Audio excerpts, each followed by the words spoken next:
السلام علیکم ورحمۃ اللہ وبرکاتہ۔ اللہ پاک آپ کو بہت ساری کامیابیاں کامرانیاں عطا فرمائے۔ آج ہم سیکھیں گے کہ لگاتار محنت، ٹائم کی پابندی اور اخلاص انسان کو کتنی کامیابیاں عطا کرتا ہے۔ کیپ ٹاؤن کی میڈیکل یونیورسٹی کو طبی دنیا میں ممتاز حیثیت حاصل ہے۔ آپ جانتے ہیں دنیا کا پہلا بائی پاس آپریشن اسی یونیورسٹی میں ہوا تھا، اور اسی یونیورسٹی نے چند سال پہلے ایک سیاہ فام شخص کو ماسٹر آف میڈیسن کی اعزازی ڈگری سے نوازا، اور آپ حیران ہوں گے جس نے یہ اعزازی ڈگری لی اس نے زندگی میں کبھی اسکول کا منہ بھی نہیں دیکھا تھا۔ وہ نہ انگلش لکھنا جانتا تھا اور نہ ہی پڑھنا جانتا تھا، لیکن 2003 یعنی 2003 کی ایک صبح دنیا کے مشہور سرجن پروفیسر ڈیوڈ ڈیٹ نے یونیورسٹی کے آڈیٹوریم میں اعلان کیا کہ آج ہم ایسے شخص کو میڈیسن کی اعزازی ڈگری دے رہے ہیں جس نے دنیا میں سب سے زیادہ سرجن پیدا کیے، جو ایک غیر معمولی استاد، ایک حیران کن سرجن، اور جس نے میڈیکل سائنس اور انسانی دماغ کو حیران کر دیا۔ وہ کون تھا؟ وہ ہیملٹن تھا، اور اس کا استقبال ایجوکیٹ لوگوں نے کھڑے ہو کر کیا۔ یہ اس یونیورسٹی کی تاریخ کا سب سے بڑا استقبال تھا۔ چلیں اس کی کہانی سنتے ہیں۔ وہ ایک گاؤں میں پیدا ہوا، سنیٹانی اس کا نام تھا، یعنی اس کے گاؤں کا نام تھا۔ اس کے والدین یہ چرواہے تھے، بکریاں پالتے تھے، اور یہ عظیم انسان بکری کی جیسے کھال کا بنا ہوا لباس ہوتا ہے اس طرح پہنتا تھا، اور پہننے کے لیے جوتا نہیں تھا۔ پہاڑوں پر وہ چلتا تھا کیسے؟ ننگے پاؤں۔ اب بچپن میں اس کے والد بیمار ہو گئے، لیکن وہ بھیڑ بکریاں چھوڑ کر وہ کیپ ٹاؤن آ گیا۔ یونیورسٹی کی تعمیر ہو رہی تھی تو وہ ایز اے مزدور بھرتی ہوا، اور جتنی اس محنت کے بدلے میں اس سے پیسے ملتے وہ گھر بھیجوا دیتا، اور خود بیچارہ چنے چبا کر کھلے گراؤنڈ میں سویا کرتا تھا، اور وہ کافی عرصے تک ایک مزدور کی حیثیت سے کام کرتا رہا۔ اور تعمیرات کا سلسلہ جب ختم ہوا تو وہ اسی یونیورسٹی میں ایک مالی بن گیا، یعنی ایک مالی کی حیثیت سے وہاں بھرتی ہوا، اور اسے ٹینس کورٹ کی گھاس کاٹنے کا کام ملا۔ وہ روز ادھر ٹائم پہ پہنچتا، گھاس کاٹتا، اور وہ 3 سال تک یہ کام لگاتار کرتا رہا۔ پھر اس کی زندگی میں ایک بہت ہی پیارا سا موڑ آیا۔ وہ میڈیکل سائنس کی اس مقام تک پہنچ گیا جہاں آج تک کوئی دوسرا شخص نہیں پہنچا۔ ایک دن صبح پروفیسر رابرٹ جوئز ان کا پورا نام تھا، وہ زرافے پر تحقیق کر رہے تھے۔ وہ یہ دیکھنا چاہتے تھے کہ جب زرافہ پانی پینے کے لیے گردن جھکاتا ہے تو اسے غشی کا دورہ کیوں نہیں پڑتا۔ انہوں نے آپریشن تھیٹر پر ایک زرافہ لٹایا، اس سے بے ہوش کیا، لیکن جیسے ہی آپریشن شروع ہوتا ہے تو زرافے نے گردن ہلا دی۔ اب ان لوگوں کو مضبوط شخص کی ضرورت پڑ گئی جو آپریشن کے دوران زرافے کی گردن مضبوطی سے پکڑ کے رکھتا۔ اور پروفیسر صاحب جب تھیٹر سے باہر نکلتے تو سامنے کون تھا؟ وہی ہیملٹن۔ کیا کر رہا تھا؟ گھاس کاٹ رہا تھا۔ تو پروفیسر نے دیکھا کہ یہ تو بڑا مضبوط شخص ہے، صحت مند نوجوان ہے۔ انہوں نے اشارہ کیا اور اسے کہا کہ زرافے کی گردن مضبوطی سے پکڑ رکھے۔ تو ہیملٹن نے گردن پکڑ لی۔ یہ آپریشن 8 گھنٹے جاری رہا، یعنی 8 آورز، اور اسی دوران ڈاکٹر جو تھے کبھی چائے پیتے، کبھی تھوڑا بہت وقفہ کرتے، لیکن ہیملٹن جو تھا، وہ جو لگاتار محنت کرنے والا شخص تھا، اس نے اس گردن کو، زرافے کی گردن کو مضبوطی سے پکڑے رکھا اور کھڑا رہا یہاں تک کہ آپریشن ختم ہو گیا۔ اور جب آپریشن ختم ہوا تو اس نے یہ نہیں کہا مجھے اس کے پیسے دو، وہ چپ چاپ باہر نکل گیا اور دوبارہ اپنا کام شروع کرنے لگ گیا۔ جب دوسرا دن آتا ہے پروفیسر اسے پھر بلاتا ہے، وہ آیا، زرافے کی گردن پکڑ کے کھڑا ہو گیا۔ اس کے بعد اس کی یہ روٹین ہو گئی، وہ یونیورسٹی آتا، آپریشن تھیٹر میں جو جانوروں کے ساتھ وہ ایکسپیریمنٹ کر رہے تھے ان کو پکڑتا، اور ساتھ ساتھ جو باہر اس کی اپنی ڈیوٹی تھی وہ بھی لگاتار کرتا رہا، گویا وہ دوہری ڈیوٹیاں دے رہا تھا۔ اس شخص نے نہ کبھی اکتاہٹ کا اظہار کیا اور نہ ہی ڈبل معاوضہ مانگا اور نہ ہی کبھی شکایت کی۔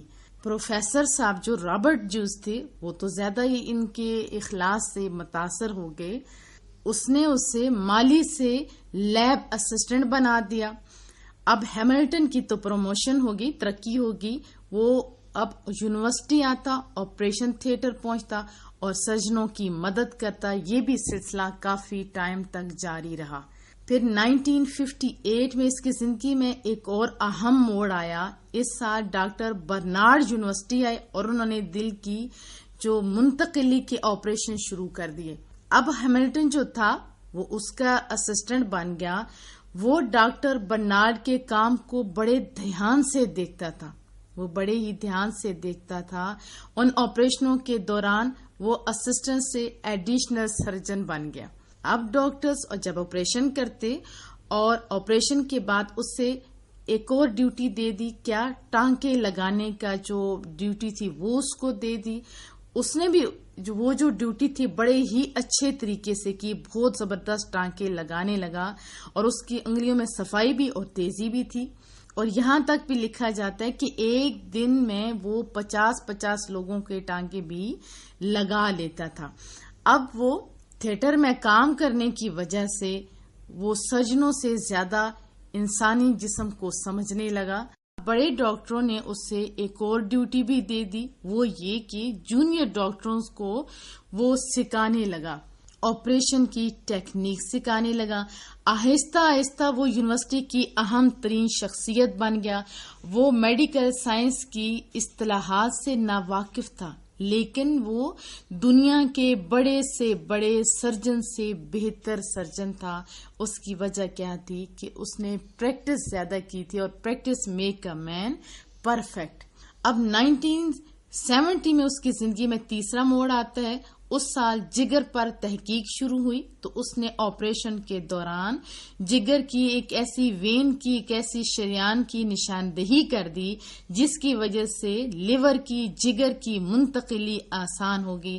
اس کی اس نشاندہی نے میڈیکل سائنس کے بڑے دماغوں کو، جو بڑے ایجوکیٹ لوگ تھے، جو بڑے عرصے سے پڑھ رہے تھے اور بڑے ذہین لوگ تھے، ان لوگوں کو بھی حیران کر دیا۔ ہیملٹن نے یہ مقام کس وجہ سے حاصل کیا؟ ابتدا میں نے آپ کو بتایا تھا، اخلاص سے اور لگاتار محنت سے اور استقامت سے حاصل کیا۔ وہ 50 برس اور 50 ایئر جس کو کہتے ہیں کیپ ٹاؤن یونیورسٹی سے وابستہ رہا۔ ان 50 برسوں میں اس نے کبھی چھٹی نہیں کی۔ وہ رات 3 بجے گھر سے نکلتا تھا اور 14 مائل یعنی 14 میل پیدل چلتا ہوا، اس کے پاس گاڑی نہیں تھی، یونیورسٹی پہنچتا اور ٹھیک 6 بجے تھیٹر میں داخل ہو جاتا۔ لیکن آپ اس سے ایک بات کا بھی اندازہ لگائیے کہ اس کے آنے جانے کی ٹائمنگ اتنی فکس تھی کہ لوگ اس کے آنے جانے کی جو ٹائمنگ تھی اسے اپنے گھڑیوں کے ٹائم سیٹ کرتے تھے۔ ان 50 ایئرز میں اس نے کبھی تنخواہ میں اضافے کا مطالبہ نہیں کیا، اس نے کبھی اوقات کار کی یعنی وقت کا جو کام اس کا ہوتا تھا اب زیادہ ٹائم ہوتا ہے یا کچھ ہوتا، اس نے اس بات پہ بھی کبھی کوئی شکایت نہیں کی تھی۔ سہولتوں میں اس کے کچھ اضافہ نہیں ہوا، سہولتوں میں کمی کا اس نے کبھی شکوہ نہیں کیا۔ پھر اس کی زندگی میں ایک ایسا وقت بھی آیا جب اس نے تنخواہ اور مراعات اتنی زیادہ پالی کہ یونیورسٹی کے وائس چانسلر سے بھی زیادہ اسے وہ اعزاز ملا جو آج تک میڈیکل سائنس کے کسی شخص کو نہیں ملا۔ وہ میڈیکل ہسٹری کا پہلا ان ایجوکیٹ، ان پڑھ استاد تھا، وہ پہلا ان پڑھ سرجن تھا جس نے زندگی میں 30,000 سرجنوں کو ٹریننگ دی۔ وہ 2005 میں فوت ہوا تو اسے یونیورسٹی میں ہی دفن کر دیا گیا۔ اب ذرا سوچتے ہیں کہ اس کو یہ اعزاز کیوں ملا، کیسے ملا؟ ایک تو اس نے نہ نہیں سیکھی تھی، صرف ہاں سیکھی تھی۔ جس دن زرافے کی گردن پکڑنے کے لیے اسے آپریشن تھیٹر میں بلایا گیا، اس دن وہ کہہ دیتا نہیں میں یہ کام نہیں کرتا، میں تو مالی ہوں، میرا کام یہ نہیں کہ میں زرافوں کی گردنوں کو پکڑنا شروع کر دوں۔ تو وہ کیا رہتا؟ مرتے دم تک مالی ہی رہتا۔ اب اس کی زندگی میں جو تبدیلی آئی تھی اس ایک ہاں کی وجہ سے آئی تھی. اور دوسری اہم وجہ جس کی وجہ سے وہ سرجنوں کا سرجن بن گیا اور کامیابیوں کے دروازے کھل دیے گئے، وہ کیا تھی؟ وہ اس کی اضافی مشقت تھی. اب ہم یہ سوچتے ہیں، اپنا محاسبہ کرتے ہیں کہ کیا ہم لوگ اپنی ڈیوٹیوں کے ساتھ اخلاص سے کام کر رہے ہیں؟ اور دوسرا، کیا ہم تھوڑے پہ راضی ہو رہے ہیں یا زیادہ کی تلاش میں ہم لوگ تھوڑی چیز کو ٹھکرا رہے ہیں؟ یا تو آپ کی سوچ اتنی اعلیٰ ہو جیسے حضرت قائد اعظم رحمت اللہ علیہ کی تھی. وہ فرماتے تھے کہ اگر آپ 12 پڑھ کے 12 پڑھ کے جلدی جلدی جابز پہ چلے جاتے ہو تو پھر کیا آپ کو ملے گا؟ تھوڑی سیلری، تھوڑا آپ کے سامنے ہوگا کامیابیوں کا راستہ.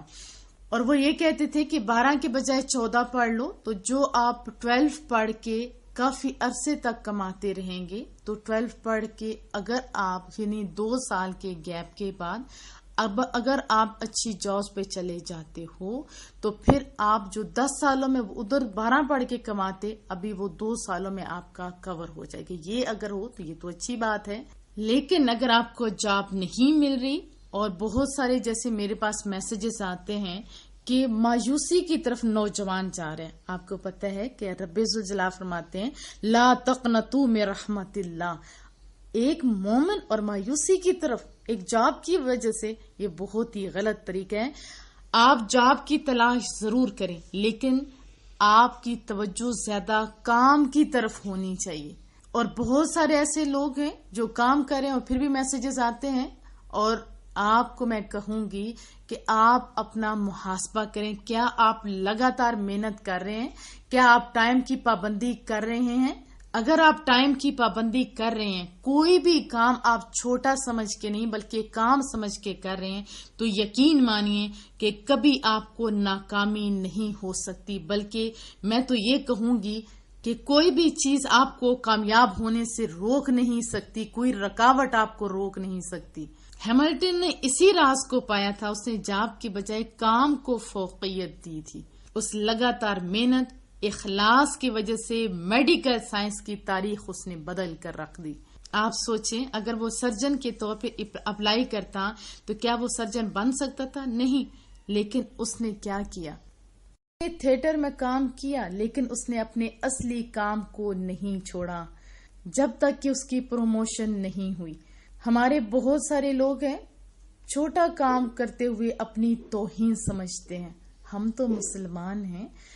مسلم شریف کی حدیث طیبہ ہے جو اللہ تعالیٰ کے لیے انکساری کرتا ہے اللہ اس کا رتبہ بلند فرما دیتا ہے. ہم اگر انبیاء کی زندگی پڑھیں تو انہوں نے ہر کام کیا ہے. کسی کام کو کرتے ہوئے انہوں نے حد تک محسوس نہیں کی. تو ہمیں بھی چاہیے کہ اگر ہم فیکٹریوں کے مالک بھی بن جائیں یا کسی بھی بڑے عہدے پہ پہنچ جائیں، ہمیں ٹائم کی پابندی لازماً کرنا ہوگی. اپنے کام کے ساتھ اخلاص کے ساتھ لگاتار محنت کرنا ہوگی. کسی کام کو چھوٹا نہیں سمجھنا ہوگا. کوئی مشکل آ جائے تو گھبرانا نہیں، کیونکہ حضرت علامہ اقبال کا شعر ہے نا، ارادے جن کے پختہ ہوں نظر جن کی خدا پر ہو، تلاطم خیز موجوں سے وہ گھبرایا نہیں کرتے. آئیے ہم بھی محنت کا آغاز کرتے ہیں، ٹائم کی قدر کرتے ہیں. حضرت عمر کا قول بھی یاد رکھیے کہ مومن اپنا ٹائم ضائع نہیں کرتا. یا وہ دنیا بنانے میں لگا رہتا ہے یا آخرت بنانے میں. آپ سوچئے کہ آپ اپنا ٹائم ضائع کریں واٹس ایپ پہ، فیس بک پہ اور پتہ نہیں کس کس پہ، یا اپنی دنیا اور آخرت کو بنا رہے ہیں. یہ زندگی، یہ لمحات بہت قیمتی ہیں، اس کو ضائع مت کیجیے. اللہ آپ کو بہت ساری کامیابیاں دے.